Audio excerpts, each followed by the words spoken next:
Journal de bord, tour historique, vol 74, l'énigme des Grands Lacs. Je vous rappelle que mes récits sont purement fictifs et imaginés par rapport au vol en simulateur que j'ai réellement fait. Jeudi 1er février 2024. Le froid mordant de l'hiver à Niagara nous retient depuis plusieurs jours. La neige tombe sans relâche, recouvrant les chutes d'un manteau blanc. Nous sommes logés dans un hôtel en face des chutes, un spectacle hypnotisant qui ne cesse de nous fasciner. Malgré le froid, nous profitons de chaque instant pour explorer la région, chaque sortie est une nouvelle découverte. Aïssa et moi sommes désormais engagés pour une mission spéciale. Une femme mystérieuse nous a contactés à Niagara il y a plusieurs jours et nous a informé qu'un colis précieux nous attend dans un casier à l'aérogare de Minneapolis. Elle nous a expliqué que si nous acceptons de l'aider à résoudre l'énigme qu'a créé son défunt mari, un aviateur émérite, elle nous dédommagerait d'un paiement de 200 000 $. Elle nous a révélé que c'est une sorte de jeu de piste à résoudre depuis Niagara. Son défunt mari a laissé son avion, un Beechcraft des 18 SN85ET d'époque, ici dans un hangar à Niagara. Selon les conditions de la mission, nous devons utiliser cet avion pour le ramener à Minneapolis, chez elle. Elle nous a également communiqué le code d'un casier à l'aérogare de Niagara où nous trouverons la première énigme. Intrigués et passionnés d'aviation, nous avons accepté et nous nous sommes rendus à l'aéroport. L'anticipation de l'aventure à venir est palpable. Nous ne savons pas à quoi nous attendre, mais nous savons que nous devrons faire face à divers défis, notamment des conditions météorologiques imprévisibles, des problèmes mécaniques mineurs et la navigation dans des zones à trafic aérien dense. Cependant, avec notre expertise et notre esprit d'équipe, nous surmontons tous les obstacles et qu'avec notre détermination, nous atteindrons Minneapolis coûte que coûte. Aujourd'hui, le ciel est gris et froid alors que nous nous rendons à l'aéroport pour cette intrigue. L'excitation est palpable dans l'air. Nous cherchons le casier indiqué par la femme, un petit compartiment métallique anonyme parmi des centaines. Nous le trouvons, caché dans un coin discret de l'aérogare. Nous l'ouvrons et à l'intérieur, nous trouvons une lettre cachetée. La lettre est vieille, le papier jauni par le temps, et elle dégage une odeur de mystère et d'aventure. Nos regards se croisent, remplis d'anticipation et d'appréhension. Nous nous demandons si c'est vraiment une bonne idée, si cette mission pourrait nous mettre en danger. Et si nous ne revenions pas ? Mais l'appel de l'aventure est trop fort. Finalement, nous ouvrons la lettre. À l'intérieur, nous observons une liste de points pour un cheminement précis.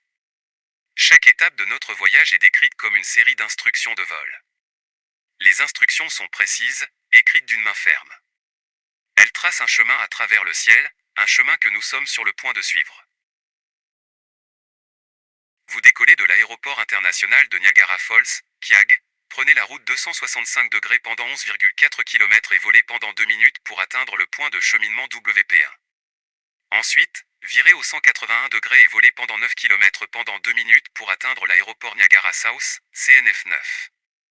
Continuez ainsi jusqu'à ce que vous atteigniez votre destination finale, Coleman à Muni, GDET, en suivant le cap 23 degrés pendant 9,5 km pendant 2 minutes. Cela donne une description détaillée de notre voyage, étape par étape. Il ne me reste plus qu'à rentrer les 34 étapes dans notre GPS et nous pourrons suivre la route tranquillement. Il nous faut trouver l'avion. Selon la lettre, le hangar est ici, à l'aéroport international de Niagara Falls. Je me dirige vers l'administration des transports de la frontière du Niagara qui gère l'aéroport, déterminé à en savoir plus sur cet avion mystérieux qui serait stocké quelque part. Je sais que c'est un Beechcraft des 18 SN85ET d'époque, une information qui pourrait s'avérer précieuse.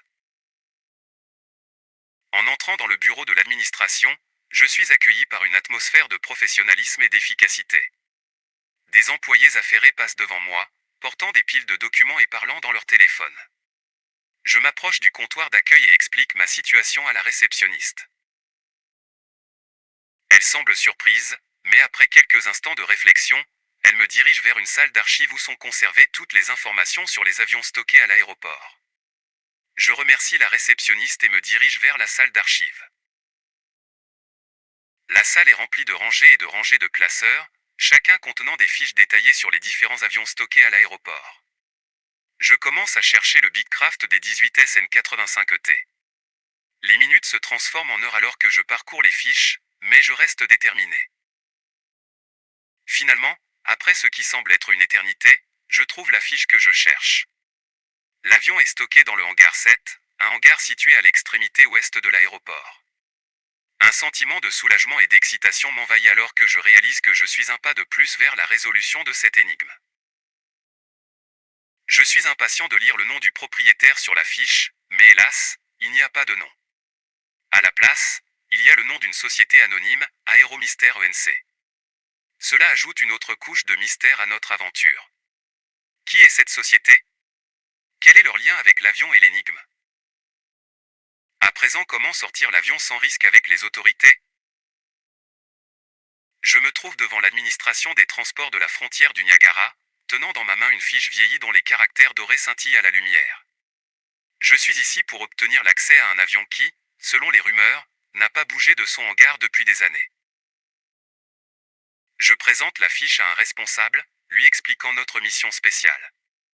Je lui parle de la vieille dame qui nous a offert ce certificat en cas d'acceptation de la mission.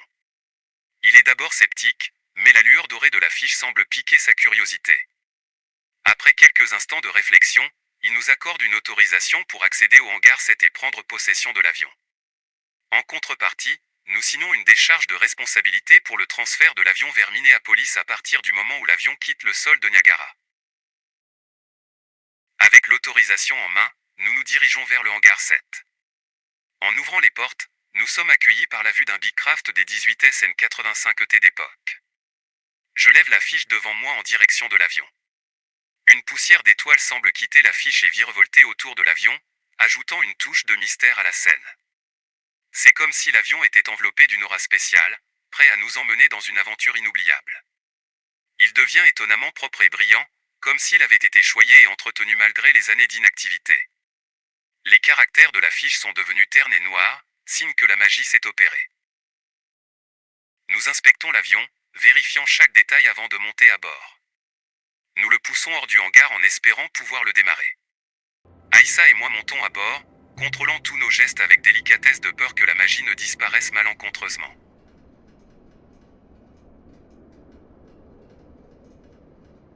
J'actionne tous les contacteurs et démarreurs un par un. C'est magique, l'avion ronronne comme une horloge. Nous sommes prêts à demander une autorisation pour rouler vers une piste et commencer notre voyage.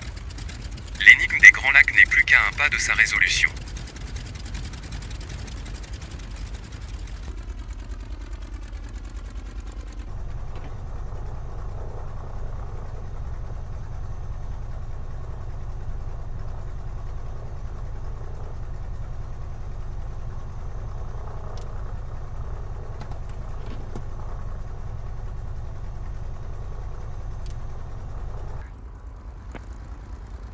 PJ-77-4 taxi to and hold short of runway 10 left using taxiway Alpha cross runway 10 left. Contact tower on 118.5 when ready.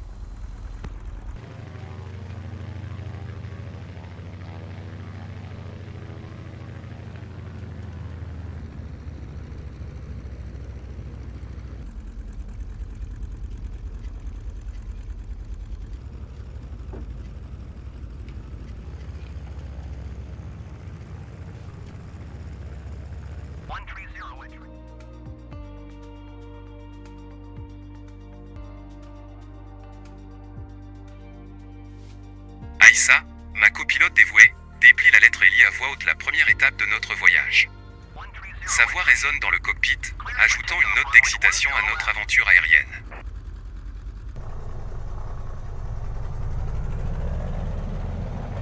Vous décollez de l'aéroport international de Niagara Falls, KIAG. Prenez la route 265 degrés pendant 11,4 km et volez pendant 2 minutes pour atteindre le point de cheminement WP1. Avec un rugissement de puissance, notre avion s'élance, déchirant le ciel en direction des chutes majestueuses qui se dressent devant nous.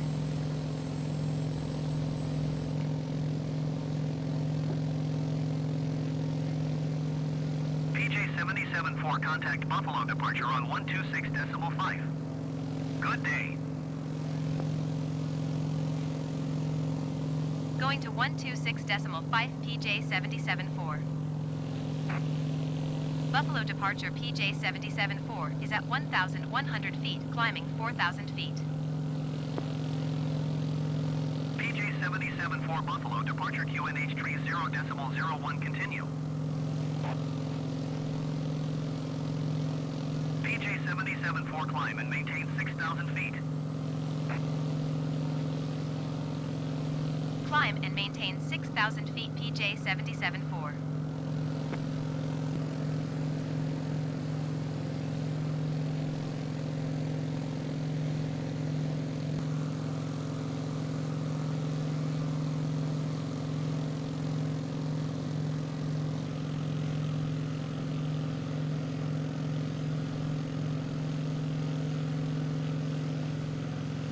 Ensuite, virez au 181 degrés et volez pendant 9 km pendant 2 minutes pour atteindre l'aéroport Niagara South, CNF 9.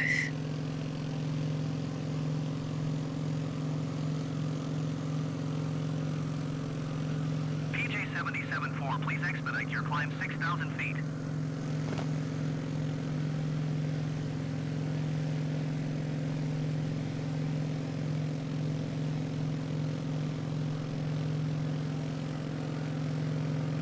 Nous survolons ce spectacle naturel, le Canada s'étend à notre droite, les États-Unis à notre gauche.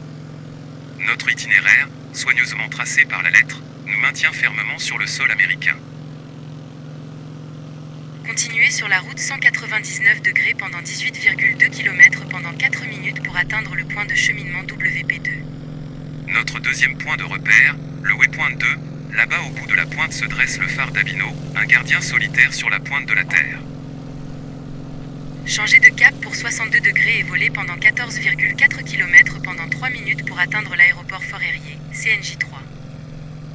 Ensuite, prenez la route 116 degrés pendant 4,1 km pendant 1 minute pour atteindre le point de cheminement WP3.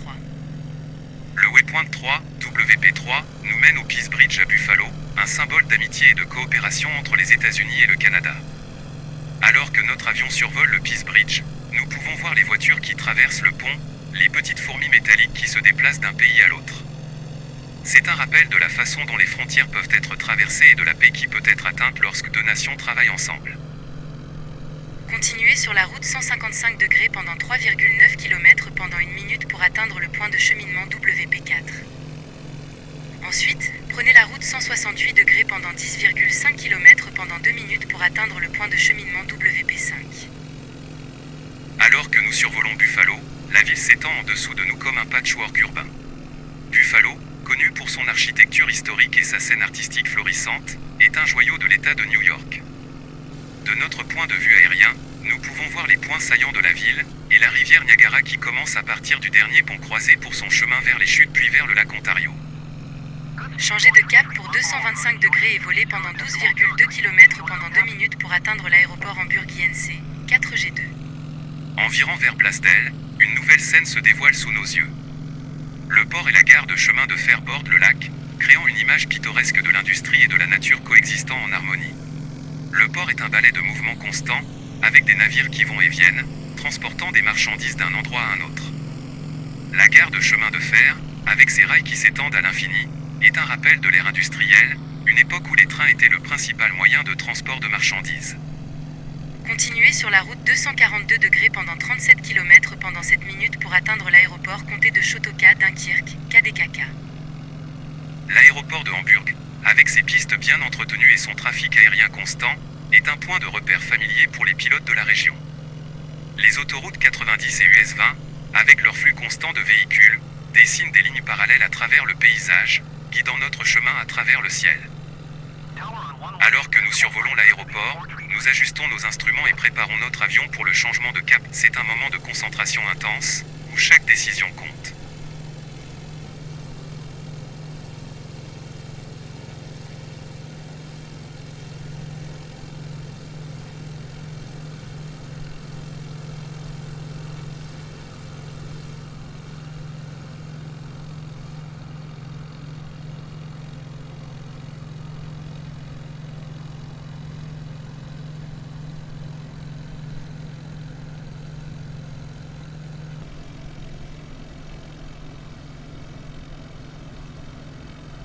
Nous survolons Sunset Bay et Silver Creek, deux villes côte à côte. Nous sommes accueillis par une vue à couper le souffle. Les estuaires de ces villes se jettent dans une petite baie, créant un spectacle naturel de toute beauté. Sunset Bay, avec son nom évocateur, offre des couchers de soleil spectaculaires qui peignent le ciel de couleurs vives. Silver Creek, quant à elle, est connue pour ses eaux claires qui scintillent sous le soleil. Les deux villes, bien que proches, ont chacune leur propre charme unique.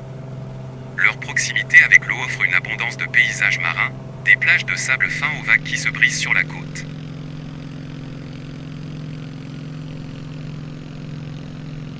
Ensuite, prenez la route 249 degrés pendant 87 km pendant 17 minutes pour atteindre l'aéroport international d'Erie Tom Ridgefield, Kerry. En arrivant à Dunkerque, une scène industrielle se dévoile. La ville est traversée par un chemin de fer, un témoignage de son passé industriel et de son importance en tant que centre de transport. Nous voilà maintenant en Pennsylvanie. À mi-chemin, nous croisons la ville de Westfield, une petite perle nichée entre l'autoroute et le chemin de fer. Nous arrivons à Erie, une ville riche en histoire et en culture. Le centre-ville est animé, avec des lieux emblématiques tels que le Erie Maritime Museum, qui abrite une collection impressionnante d'artefacts historiques. Sur notre droite, au bord du lac, se trouve la presqu'île d'Erie, également connue sous le nom de Presqu'île State Park. Cette presqu'île forme une barrière naturelle pour le port d'Erie. Le Presqu'île Lighthouse, un phare historique, offre une vue imprenable sur le lac.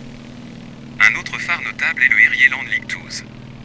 Après avoir survolé la ville en suivant le chemin de fer, nous nous dirigeons vers la sortie ouest de la ville. C'est là que nous arrivons à l'aéroport d'Erie. Cet aéroport, dont l'histoire remonte à 1924, est un hub important pour les voyages aériens. Continuez sur la route 255 degrés pendant 95 km pendant 18 minutes pour atteindre l'aéroport Casement, OH90. Alors que nous laissons Erie derrière nous, nous continuons notre voyage vers l'ouest sous un ciel chargé avec une température de -3 degrés Celsius dehors. Nous volons au-dessus d'étendues fertiles de terres agricoles, un patchwork de vert et de brun qui s'étend à perte de vue. À mi-chemin, juste avant d'arriver à Kono, nous franchissons la frontière de l'État, passant de la Pennsylvanie à l'Ohio. Kono, niché au bord de son estuaire sinueux, marque notre entrée dans ce nouvel État.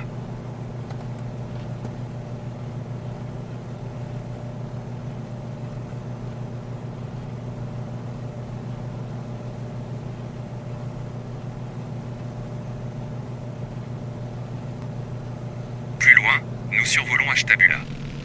Ici, la voie ferrée côtoie le port, une juxtaposition de l'industrie et du commerce qui témoigne de l'activité économique de la ville. Devant nous se profile Pennsville et son Fairport Harbor.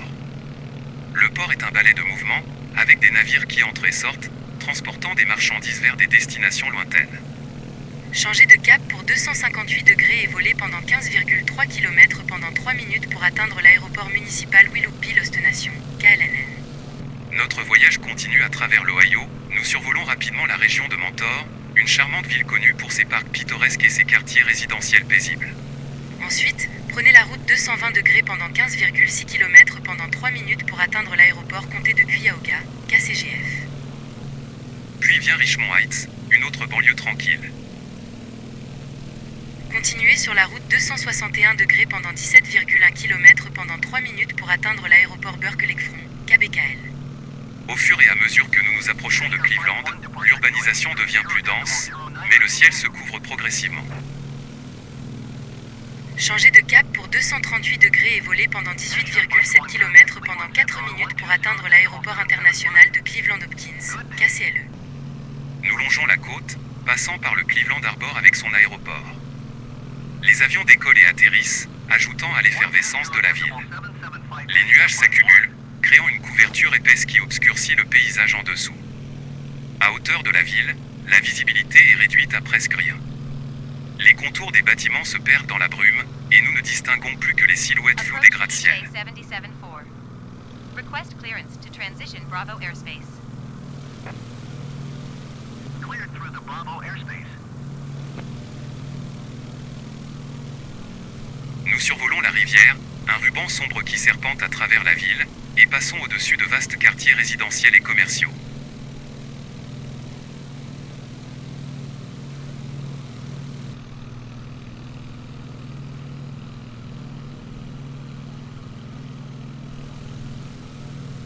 Ensuite, prenez la route 264 degrés pendant 28 km pendant 5 minutes pour atteindre l'aéroport comté de Lorrain régional, KLPR. Nous survolons maintenant l'aéroport international de Cleveland, officiellement connu sous le nom de Cleveland Hopkins International Airport, est un hub majeur situé à 14 km au sud-ouest du centre-ville de Cleveland. Il couvre une superficie de 769 hectares et dispose de 3 pistes principales. L'aéroport est doté de terminaux modernes et élégants qui accueillent des voyageurs du monde entier. L'aéroport a été fondé en 1925, ce qui en fait l'un des premiers aéroports appartenant à une municipalité aux États-Unis. Il a été le lieu de plusieurs innovations qui sont maintenant courantes dans le monde entier. 774, 2000 feet. Nous longeons l'autoroute 480, une voie de communication importante qui traverse plusieurs villes et régions. Ensuite, nous survolons Elyria, une ville située à l'ouest de Cleveland et le siège du comté de Lorrain. Elyria a été fondée en 1817 par Raymond Ely, qui a construit une maison en rondin, un barrage, un moulin à farine et une scierie sur le site du village le long de la rivière Black.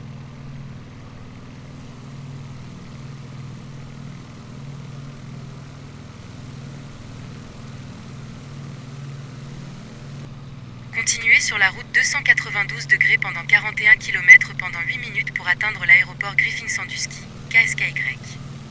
Nous passons à l'aérodrome de Lorrain County Régional. C'est un aéroport public et se trouve dans le canton de New Russia. L'aéroport est à environ 7 miles au sud de Lorrain et à 5 miles au sud-ouest d'Elyria.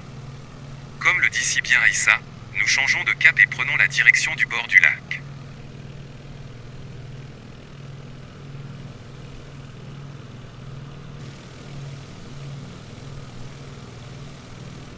Nous passons Huron sur notre gauche, une ville historique située le long de la rivière Saint-Laurent.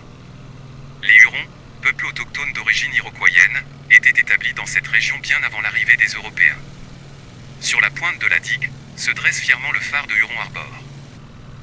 Malgré la brume, nous distinguons l'activité de la région et arrivons au Griffin-Sandusky Airport, KSKY, un aéroport public situé dans le comté d'Erie, Ohio, juste au bord de la baie de Sandusky. Changez de cap pour 335 degrés et volez pendant 27 km pendant 5 minutes pour atteindre l'aéroport Queen Bay, 3W2. Pour le plaisir des pilotes de simulateurs de vol comme nous, Microsoft a conservé ce site malgré sa fermeture définitive le 31 décembre 2013. Tous les hangars et l'entrée ont été démolis en avril 2016.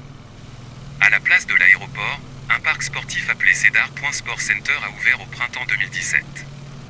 C'est pourquoi, en le survolant, nous pouvons nettement voir que les pistes traversent le parc et le supermarché. Le Griffin-Sandusky Airport était situé à environ 3 miles au sud-est de Sandusky. Nous survolons ensuite la Quasi de Marblehead, une ville connue pour son site d'extraction de sable. Cette activité a commencé dans les années entre 50 et 60, à une époque où il n'était pas nécessaire d'obtenir des permis et des plans de réhabilitation. Aujourd'hui, malgré les protestations locales, l'exploitation du sable continue dans cette région.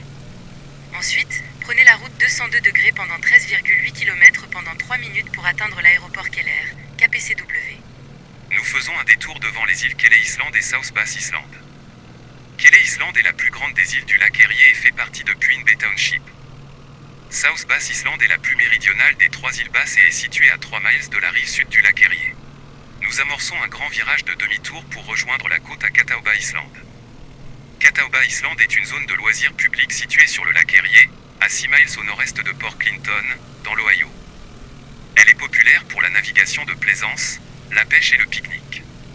Continuez sur la route 292 degrés pendant 38 km pendant 7 minutes pour atteindre l'aéroport Chippewa Field, 88 OH. Nous survolons l'aéroport de Keller, KPCW, à Port Clinton, dans l'Ohio.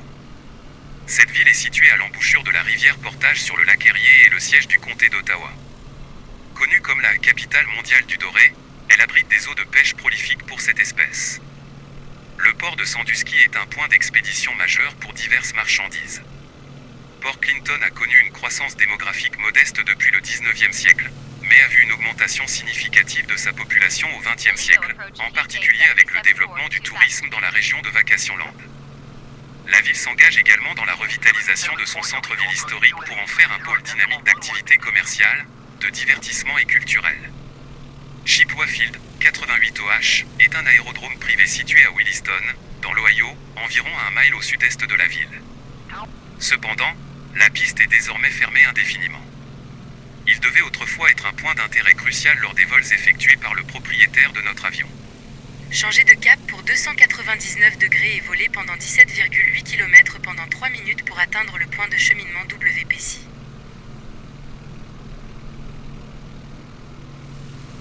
À l'approche de Toledo, l'urbanisation semble devenir plus dense. Ensuite, prenez la route 229 degrés pendant 14,4 km pendant 3 minutes pour atteindre le point de cheminement WP7. Nous arrivons au centre de Toledo et virons à hauteur du pont de l'autoroute IE 280 qui traverse la rivière Maumee. Toledo, une ville dynamique située dans l'Ohio, aux États-Unis, a été fondée en 1833 sur la rive ouest de la rivière Maumee et a été incorporée dans le territoire du Michigan. Après la conclusion de la guerre de Toledo, elle a été refondée en 1837 et incorporée dans l'Ohio. Toledo est connu pour son riche patrimoine industriel, en particulier dans la production de verre, ce qui lui a valu le surnom de ville de verre.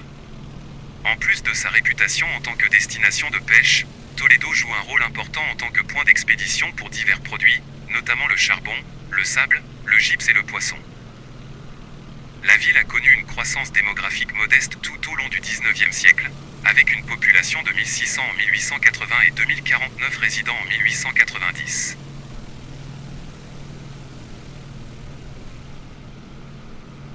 Nous prenons donc la direction du sud-ouest en remontant le lit de la rivière Maumee. Cette rivière, qui s'étend sur environ 130 miles, 210 km, est formée par la confluence des rivières Saint-Joseph et Saint-Marie près de Fort Wayne, dans l'Indiana.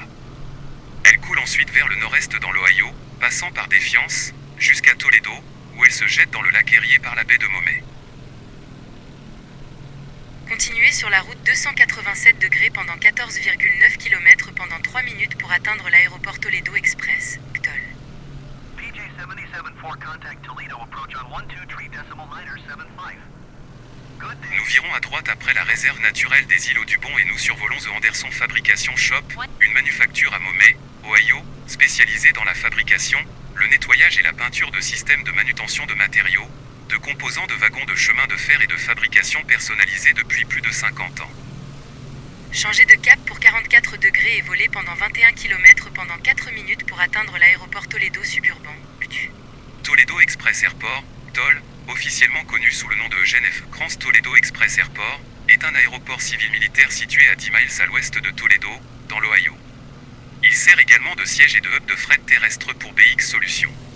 Ensuite, prenez la route 72 degrés pendant 12,6 km pendant 2 minutes pour atteindre l'aéroport Erie, M84.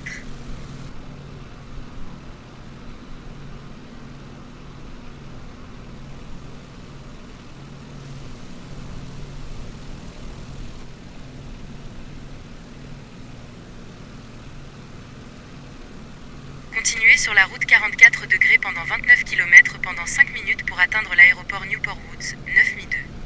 Nous survolons l'Erie Aérodrome, est un aéroport public à usage privé situé à environ 1 mile au sud-est de Erie, dans le comté de Monroe, Michigan. Il couvre une superficie de 29 acres à une altitude de 605 pieds au-dessus du niveau moyen de la mer. Malheureusement, l'aéroport est aussi fermé indéfiniment et est probablement abandonné. Nous survolons ensuite les régions des villes de South Monroe et Monroe, Michigan. Ces deux villes sont situées dans le comté de Monroe, dans le sud-est du Michigan, à environ 40 km au sud de Détroit. South Monroe est une petite communauté non constituée en municipalité, tandis que Monroe est une ville plus grande et plus peuplée. Les deux villes sont entourées de terres agricoles et de forêts, offrant une vue pittoresque sur la campagne environnante. Changez de cap pour 52 degrés et volez pendant 17,3 km pendant 3 minutes pour atteindre l'aéroport Gros-Île-Muni, 11. L'aéroport Newport Woods, 9002, est un petit aéroport privé situé dans la ville de Newport, dans le Michigan. En raison de sa petite taille et de ses installations limitées, l'aéroport Newport Woods est principalement destiné aux petits avions légers et aux hélicoptères. Nous continuons notre vol et arrivons à l'aérodrome de Gros-Île-Muni, situé à Détroit, Gros-Île, Michigan, aux États-Unis. C'est un aéroport municipal qui offre des installations pour les avions privés et d'entreprises, tels que des hangars, du ravitaillement en carburant et des services de maintenance. Ensuite, prenez la route 17 degrés pendant 8 km pendant 1 minute pour atteindre le point de cheminement WP8. En regardant à droite par la fenêtre de l'avion, on peut voir l'île Bois-Blanc, également connue sous le nom de Boblo Island, à Amersfoort. Cette île est une communauté privée exclusive de maisons en bord de mer. La rivière Détroit est longue d'environ 51 km et forme une partie de la frontière terrestre entre le Canada et les États-Unis. Elle relie le lac Sainte-Claire au lac Erie et traverse plusieurs villes américaines et canadiennes.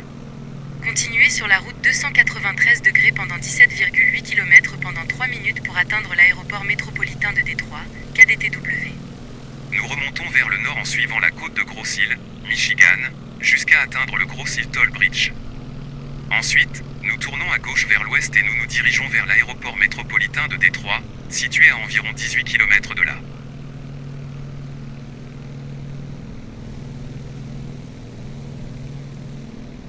En chemin, nous traversons plusieurs quartiers résidentiels et commerciaux, chacun ayant sa propre personnalité et son propre charme. Nous passons également la route 85 et l'autoroute 75, deux voies de circulation importantes de la région.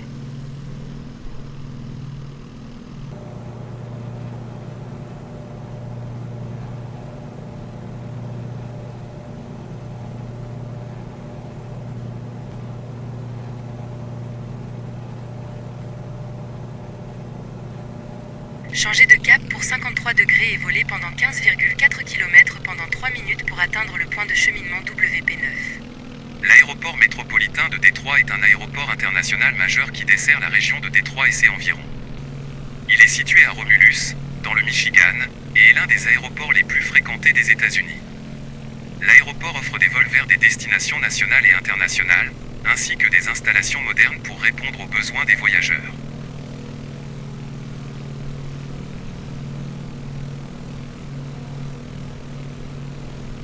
Nous nous dirigeons maintenant vers le circuit Ford Driving Dynamics Laboratory et le Henry Ford Museum of American Innovation. Le circuit Ford Driving Dynamics Laboratory est un centre de test de conduite automobile situé à Dearborn, dans le Michigan. Il est utilisé par Ford Motor Company pour tester et développer ses véhicules, ainsi que pour former ses employés et ses concessionnaires. Le circuit comprend une variété de pistes d'essai, y compris des routes pavées et non pavées, des virages serrés et des collines raides. Ensuite, prenez la route 120 degrés pendant 9,6 km pendant 2 minutes pour atteindre le point de cheminement WP10. À côté, le Henry Ford Museum of American Innovation est dédié à l'histoire de l'innovation américaine. Le musée abrite une vaste collection d'objets historiques, notamment des voitures anciennes, des avions, des locomotives et des objets de la culture populaire américaine. Après le circuit et le musée, nous survolons sur notre gauche l'entreprise emblématique Ford, basée ici à Dearborn, Michigan, est l'un des plus grands constructeurs automobiles au monde. Le siège de la Ford Motor Company est à Dearborn, où se trouve également le complexe de fabrication de camions de Dearborn, anciennement connu sous le nom de Ford River Rouge Complex ou simplement The Rouge, le long de la rivière Rouge. En outre, plusieurs concessionnaires Ford, tels que Village Ford et Mission Ford, proposent une gamme de véhicules neufs et d'occasion ainsi que des services de maintenance et de réparation à Dearborn. Cette présence significative contribue à l'économie locale et à l'industrie automobile en général. Continuez sur la route 43 degrés pendant 5,1 km pendant 1 minute pour atteindre le point de cheminement WP11. Cette île noire que vous apercevez devant nous, c'est Ugisland, une île fortement industrialisée à River Rouge, près de Détroit, Michigan, et située à l'embouchure de la rivière Rouge dans la rivière Détroit. Formée par un canal de navigation, elle fut autrefois une péninsule marécageuse et un lieu de sépulture pour les Amérindiens. Incorporée à River Rouge en 1922, l'île fut initialement achetée par Samuel Zug en 1859, puis transformée en site industriel au début du XXe siècle avec la construction de hauts fourneaux pour la production d'acier. La ville de Détroit se dévoile devant nous. Le pont Ambassadeur est un pont suspendu reliant Détroit, Michigan, États-Unis, à Windsor, Ontario, Canada, au-dessus de la rivière Détroit. Construit entre 1927 et 1929 par la compagnie McClintic Marshall, il avait la plus grande envergure centrale au monde à l'époque, mesurant 564 mètres.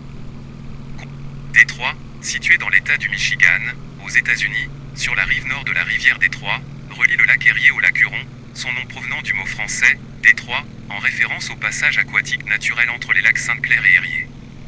Historiquement, la ville a été un important centre industriel et automobile, d'où son surnom, The Motor City. Changez de cap pour 64 degrés et volez pendant 3,1 km pendant 1 minute pour atteindre le point de cheminement WP12. Nous survolons maintenant deux points de repère importants à Détroit qui jouent un rôle clé dans l'économie et la culture de la ville. Huntington Place, anciennement connue sous le nom de Cobo Hall, Cobo Center, et brièvement comme TCF Center, est un centre de congrès situé au centre-ville de Détroit. Le Renaissance Center, également connu sous le nom de GEM Rensan, est un groupe de 7 gratte-ciel interconnectés situés dans le centre-ville de Détroit. Sur le front de mer international de Détroit, il est la propriété de General Motors, qui y a également installé son siège social.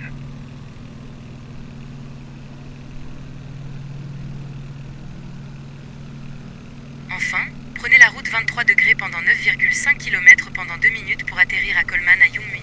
Det. Alors que le premier chapitre de l'énigme des Grands Lacs se referme, nous entamons notre ultime virage, laissant derrière nous une énigme encore non résolue, qui semble presque palpiter d'impatience. Je m'aligne doucement sur le cap 331 degrés, l'aéroport de destination se dessinant à l'horizon comme une promesse d'aventure future. Aïssa, avec une voix calme mais déterminée, contacte la tour de Coleman à Youngmun. Nous recevons l'autorisation d'atterrir sur la piste 33. Sans système automatique pour nous guider, chaque mouvement est crucial. Je dois jongler entre la descente, la vitesse et l'alignement, un balai aérien délicat. Le vent, comme pour ajouter un dernier défi à notre voyage, nous pousse sur la gauche. Notre vitesse excessive rend l'atterrissage délicat, mais nous réussissons. 121.85 PJ 77.4.